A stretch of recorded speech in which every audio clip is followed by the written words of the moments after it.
What happens when the man who built the company from scratch puts on a uniform, grabs a delivery bag, and no one knows he's the boss? Victor Townsend stared at the driver's schedule on his laptop, frustrated. 18 locations. 3,000 drivers across the state. And yet in the past 2 months, driver turnover was up nearly 30%. Complaints were piling in: late deliveries, missing orders, rude service. His district managers blamed hiring shortages and Gen Z work ethic. But Victor didn't buy that. He built this company from nothing, driving his own beat-up van in the early days, delivering packages with his own hands. Now, the business ran in 18 cities, with layers of managers and a corporate office that rarely left its headquarters. Somewhere along the way, he'd lost touch. So he made a decision.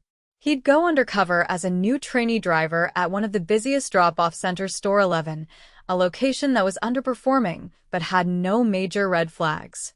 It was in a working-class part of town with high delivery volume and a small crew. A perfect place to disappear into.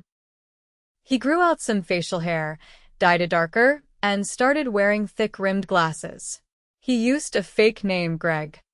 Most of the staff had never been to headquarters, and he'd never visited this location in person. The store had seen 6 different drivers quit in the last month alone. It was time to see why. He stepped into the warehouse at 7:45 a.m. sharp. Fluorescent lights buzzed overhead, and the smell of cheap coffee and cardboard filled the air. A woman in her early 30s with a tired face and a clipboard waved him over. "You're the new guy? Greg, right?" she asked. "Yeah."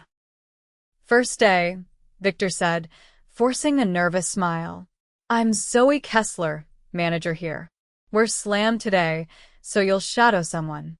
You got your own car?" He nodded. "Yeah, full tank." "Good. Gas is on you until you finish probation. 3 weeks." Victor blinked. "Wait, so drivers pay for gas?" Zoe didn't look up from her clipboard. "We reimburse after the probation period, if you make it that far." He nodded slowly, saying nothing. That felt off. But he let it slide for now. Zoe handed him off to a tall, lean man in his late 40s with grease under his nails and a deep tan. "This is Theo. He's been with us 6 years. Knows the routes better than anyone. You follow him today." Theo gave a short nod and started walking toward the loading dock. "Keep up, rookie." Victor followed him outside, where 2 delivery vans were being loaded. "You drove before?" Theo asked, tossing boxes into the back. "Yeah." "A while ago." "Good." "Don't talk too much. Don't drop anything. And don't count on Zoe for help. She's corporate's puppet." Victor raised an eyebrow. "She seemed all right." "Townsend?" "Maybe. She's stuck between us and them. Everyone's tired here. We're short 3 drivers, and they won't approve new hires unless we hit delivery numbers. Which we can't. Because we're short." They hit the road by 8:15 a.m. Their van was packed tight with over 70 packages. For hours, Victor watched Theo hustle, running upstairs, dodging traffic, skipping lunch. He was fast, polite, and clearly exhausted. Around 2 p.m., they stopped at a gas station. Theo pulled out his wallet, paid with cash, and filled up the tank. "You don't use the company card?" Victor asked. Theo shook his head. "There isn't one." Victor frowned. "But don't they reimburse fuel?" Theo laughed, dry and tired. "Only if you last 3 weeks. I've trained 5 guys this month. None made it. 1 kid couldn't afford to keep paying gas and quit on day 4. Victor stared at him. "So, you've been paying out of pocket for 6 years?" "Tao not that." "They used to reimburse weekly. New policy came down a few months ago, probation first." Zoe tried to fight it. District manager shut her down. Said it was to weed out lazy drivers. Victor felt his chest tighten. They got back to the warehouse just before 5. Zoe was on the phone and waved them past. "Good hustle," Theo said, patting Victor on the back. "You lasted longer than most." Victor forced a smile. Thanks. Hey, can I ask you something? Shoot. If you got offered better pay, company gas card, and a real schedule, would you stay? Theo chúc cười. I'm too old to start over. But yeah. I'd stay. Victor nodded once. He walked to his car in silence, hands shaking. He'd built this company to give people like Theo a job worth keeping. And now it was bleeding them dry. Tomorrow he'd come back. But not as Greg. Victor returned to the drop-off center the next morning, this time in a navy button-down, slacks, and with his ID badge clipped to his belt. A black SUV pulled into the lot behind him, discreet but unmistakable. Inside were two senior HR reps and a compliance officer. They'd been briefed the night before. He didn't want corporate PR. He wanted truth, proof, and action. The warehouse door creaked open to the same stale air and clatter of carts. Zoe turned from the dispatch table, her brow furrowing in confusion. "Can I help you?" she asked, eyes narrowing slightly. Victor stepped forward. I'm Victor Townsend. "I own this company." She blinked once. Twice. Then set her clipboard down slowly. "You were the new driver." He nodded. "I was." Silence hung for a moment. The workers nearby looked over, puzzled. A few froze, unsure what they were witnessing. Victor turned to Zoe. "We'll talk in your office." Inside the cramped room, Zoe sat across from him, guarded but steady. The HR rep stood by the door, ready with their notepads. "I shadowed Theo yesterday," Victor said. "I saw the gas policy. I saw the staffing shortage. I saw how you're being forced to meet impossible standards." Zoe folded her hands. "I've sent up every report. Every week. Nothing changed." "I know. That ends now." He pulled a folder from his bag and slid it across the desk. Inside were printed logs. Fuel receipts. Driver turnover rates. Missed reimbursements. A timeline of policy changes and their consequences. Zoe opened the folder and scanned it, her shoulders dropping slightly. "Who approved the probation fuel policy?" Victor asked. "District manager." Vince Harper. "Said it came from corporate, but I never saw anything signed." Victor nodded once. "Thank you." He stood and motioned to the HR lead. "Bring Vince in. Now." 20 minutes later, Vince walked in wearing a pressed polo and sunglasses tucked into his collar. He looked around at the people gathered and let out a short laugh. Well, "Didn't expect this today." Victor didn't bother with small talk. "You instructed managers to withhold fuel reimbursements until after probation. That true?" Vince shrugged. "It's not withholding. It's a performance filter. We lose too many drivers who quit in week 1. We're not a charity." Victor's voice stayed even. "How many drivers have you personally trained?" Vince tilted his head. "That's not my role." "How many?" "None." Victor nodded slowly and leaned forward. "You signed off on a policy that forces minimum wage drivers to cover company costs out of pocket, knowing full well many of them live paycheck to paycheck. You called it a filter. I call it exploitation." Vince crossed his arms. "I was following what I thought were your priorities: cut losses, reduce churn. I didn't invent the labor market." Victor stood. "You're fired. Effective immediately. Leave the property." Vince's mouth opened, but the HR lead had already stepped forward. "We'll walk you out." Zoe watched from her seat, stunned. Victor turned to her. "You're doing your job. You've been trying to hold this together without support. That changes today. Effective immediately, the fuel reimbursement policy is reversed. Backdated to cover any unpaid claims from the last 6 months." She gave a slow exhale. Drivers are going to cry when they hear that. They shouldn't have had to. But I'm not stopping there. He walked back into the main floor with Zoe beside him. The warehouse was quieter now word had spread. Theo was off duty today, but several of the other drivers were prepping their routes. Victor raised his voice just enough to carry. "My name is Victor Townsend. I started this company with one van and a notebook. Somewhere along the way, I let layers of management bury the people doing the real work. That ends now. No one moved. Then a driver near the back, a young woman with a headset and a yellow hoodie, spoke up. "You're the guy from yesterday?" Victor nodded. "I was training with Theo. I saw what you deal with." She stepped forward. "I've been eating peanut butter for 2 weeks because I had to front gas. I asked for help. Zoe tried. No one listened." Victor looked her in the eyes. "What's your name?" "Danny." "You'll be fully reimbursed, Danny. And going forward, no driver pays a dime to work here. If a van breaks down, we fix it. If you need safety gear, we supply it. And every station will have a dedicated driver rep to escalate issues." Another voice, an older man near the loading dock, called out. "That's fine, but we're 2 drivers short every day. Fix that." Victor turned. "We're opening immediate hiring, and we're shifting budget to make sure we can onboard quickly. I had to see it to believe it, but now that I have, I'm not looking away." A ripple of murmurs followed. Not cheering. Not applause. Just cautious hope. Victor turned back to Zoe. "You're the new district lead. You've earned it. I need someone who tells me the truth, even when it's bad." Zoe blinked. "Are you serious?"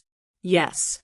"You'll hire a new site manager for this location, and you'll help me rewrite the driver policies from the ground up." She nodded slowly. "Then we're going to need better schedules. People are burning out. I want her full proposal by Friday, and I want to hear from the drivers directly." He turned back to the team. "I need each of you to write down one thing that makes your job harder than it should be. No names, just honesty. Leave it in the box by the door before your shift ends." Danny raised her hand slightly. "What happens if nothing changes?"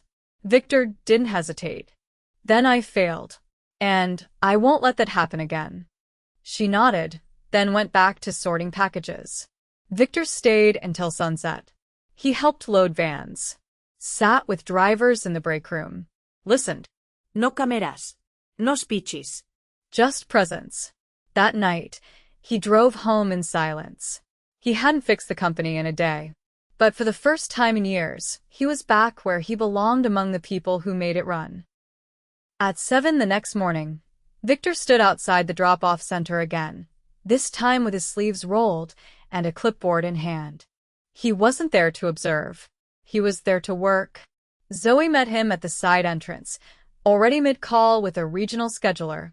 She motioned him inside with a nod and ended the call as they stepped into the dispatch room.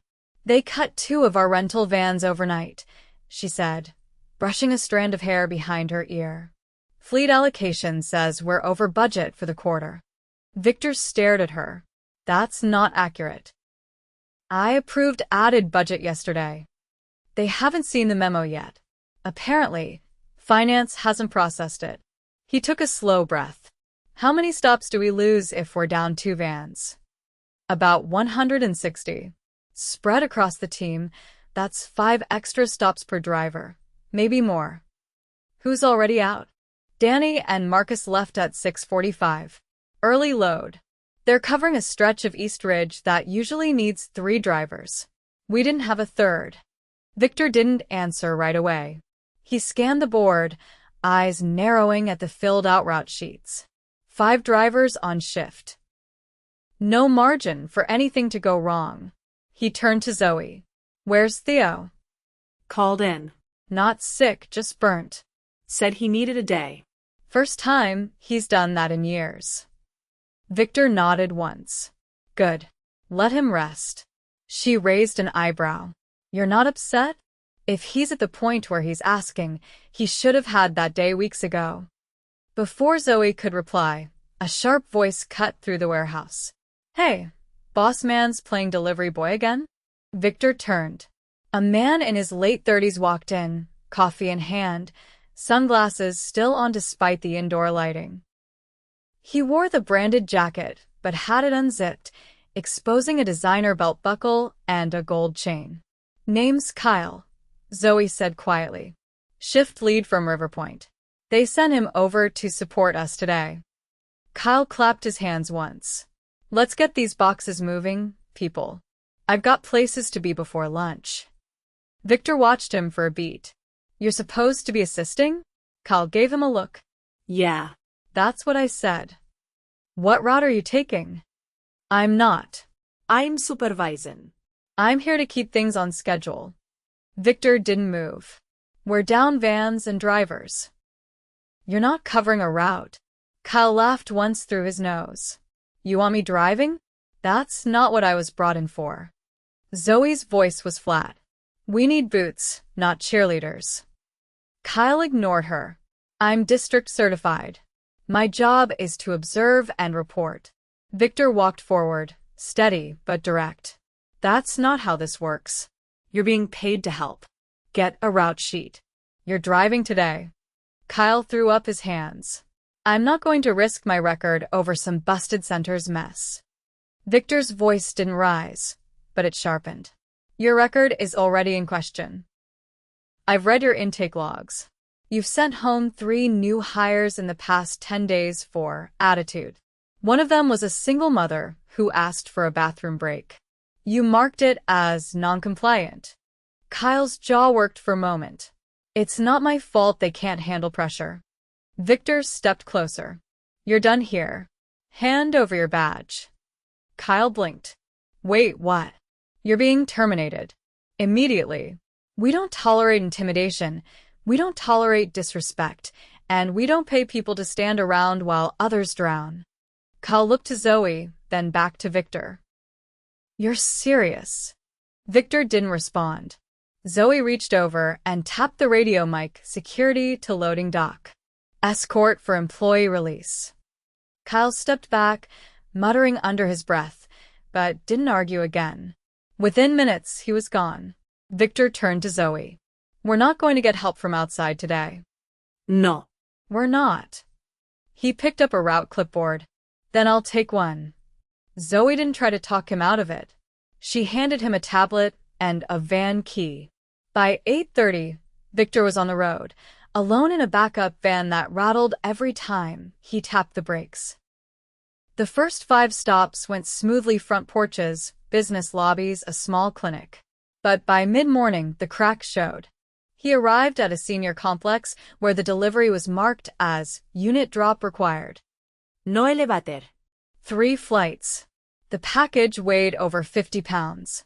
As he gripped the handrail with one hand and the box with the other, sweat soaked through his shirt.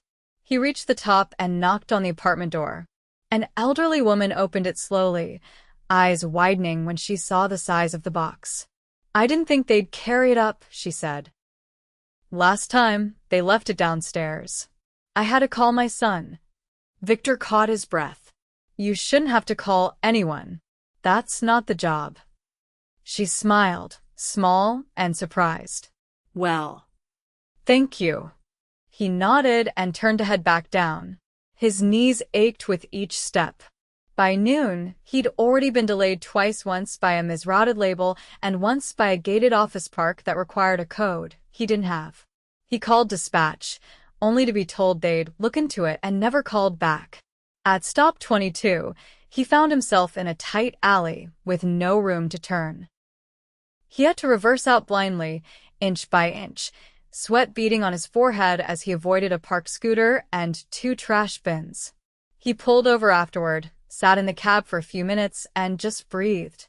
This wasn't just hard. It was relentless: tight windows, no support, and no room for error.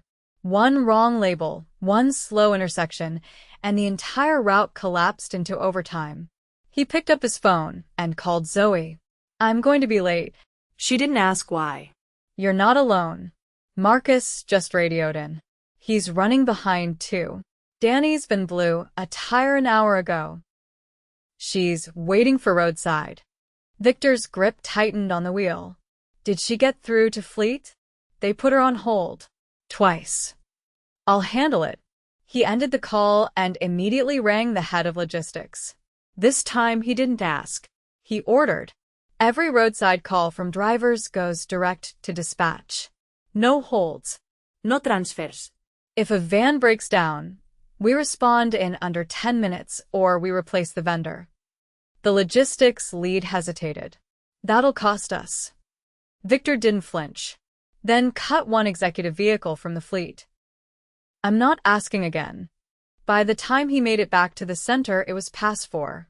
His final delivery had been to a daycare, where a staff member had quietly told him that 2 drivers earlier in the month had dumped packages outside the gate and left. He'd taken names. He'd taken photos. Zoe met him at the loading dock, clipboard in hand. You're late. I know. You're also the only driver who delivered to Unit 3C today. The woman called to thank us. Victor leaned against the van door, sweat staining his collar. No one should have to thank us for doing our job. Zoe looked at him for a moment, then handed him a folded sheet of paper. What's this? Driver feedback. From the box you set up. They filled it. Every one of them. He unfolded it. Pages of notes. Some messy, some detailed. All honest. He read the first line aloud. We don't mind working hard.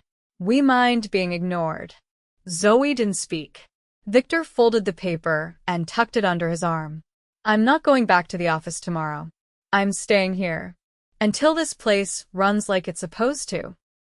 Until they don't have to write notes like that. Zoe nodded. Then we'll need more clipboards. By the next week, Victor was still clocking in before sunrise. He'd taken up residence in a modest motel 15 minutes from the warehouse, refusing to return to headquarters until every change he'd initiated was fully implemented. He wasn't there to make pronouncements, he was there to make sure the work stuck. The delivery van still rattled, and the workload was still tight, but the atmosphere had shifted. Each morning, drivers were now issued their routes alongside fuel cards loaded in advance. An HR contact line had been posted above the dispatch table. Zoe had personally vetted the number to ensure it didn't reroute to a generic queue. Victor had insisted on a direct human line, no menus, no delays. Today, he stood in what used to be the storage room, now converted into a driver break zone.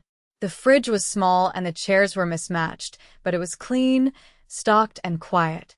2 drivers sat at the table, eating breakfast burritos someone had dropped off that morning. Victor nodded to them. Morning. One of them, a soft-spoken man in his 20s with earbuds looped around his neck, looked up. You're the guy who changed the gas thing? Victor sat across from him, trying to change more than that. The driver picked out a piece of foil. This the part where you ask if we're happy now? Victor shook his head. No. I want to know what's still broken. The second driver, a woman with short hair and a scar under her left eye, leaned forward. Routing software is still off. It sent me to a gated housing complex yesterday with no access code. I burned 20 minutes trying to find someone to let me in. Victor nodded. We flagged that vendor last night. They'll be replaced if it happens again. The man added, also we're still double loading if someone calls out. Happened to me Monday. I didn't finish my last stop until after 6. That I know, Victor said. I'm hiring, but it's low. We lost good people because of the last policy. It'll take time to earn back trust. The woman stood, tossing her wrapper in the bin. At least someone's trying. That's more than we've had in a while. Victor watched her leave, then turned to the younger driver. What's your name? Luis. You staying? Luis Strad. If this keeps going the way it is. Yeah. Victor nodded once. You'll see me around. By mid-morning, Zoe was in the dispatch office, fielding a call about late shipments when Victor stepped in. She covered the receiver. Warehouse 2 in Milton's asking if we can spare a van. They've got more drivers than vehicles. He raised an eyebrow. More? They've been doing local hiring. College kids. Flexible schedules. They're offering 4-day workweeks. Victor considered it. Send them one of our spares.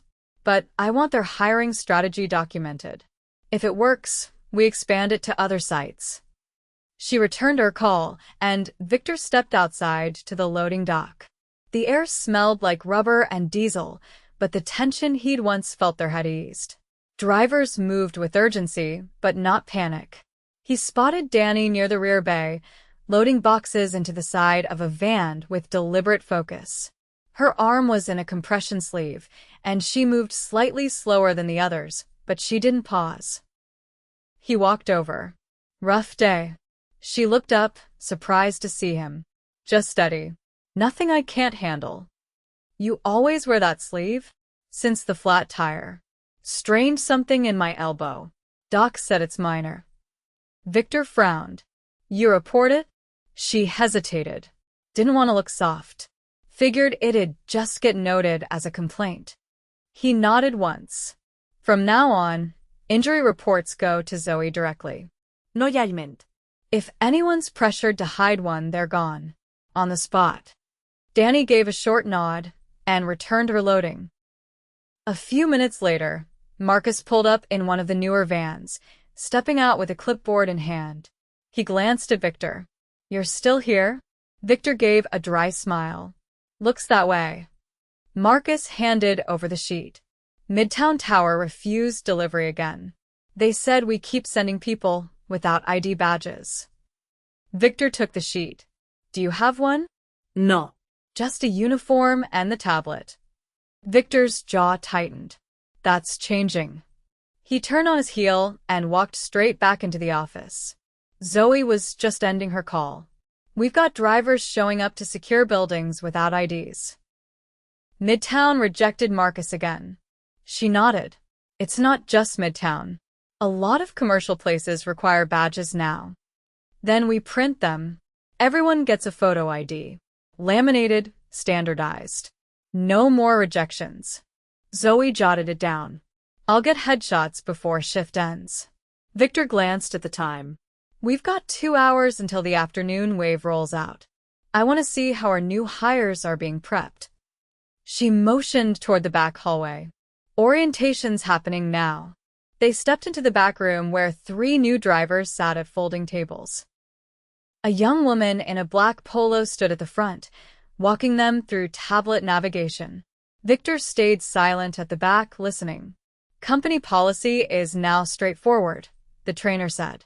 "Fuel cards are preloaded. Routes are vetted the night before. If anything doesn't make sense, you call dispatch. You don't guess. And no one penalizes you for asking." One of the trainees raised a hand. "What if we're falling behind? Call in. You'll never be punished for being honest. If someone tells you otherwise, report it." Another trainee, a man with a beard and a skeptical expression, asked, "Is this new?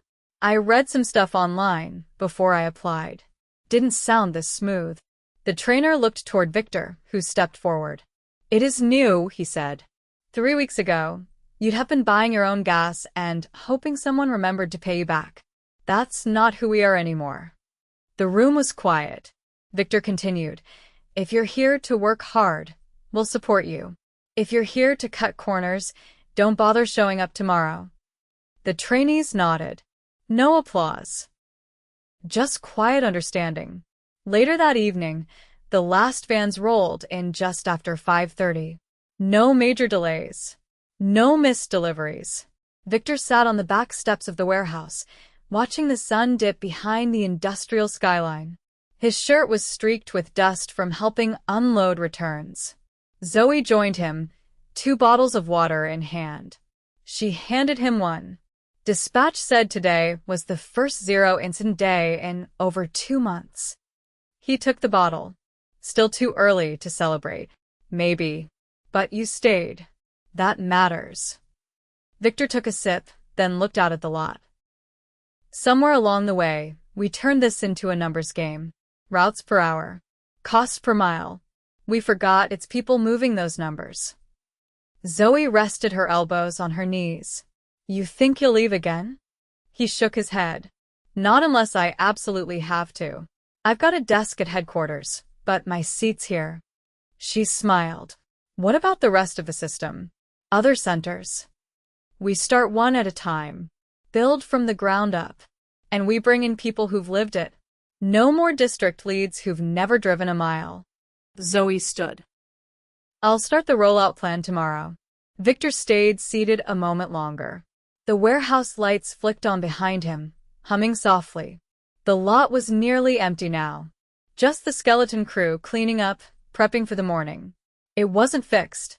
Not completely. Not yet. But it was honest again.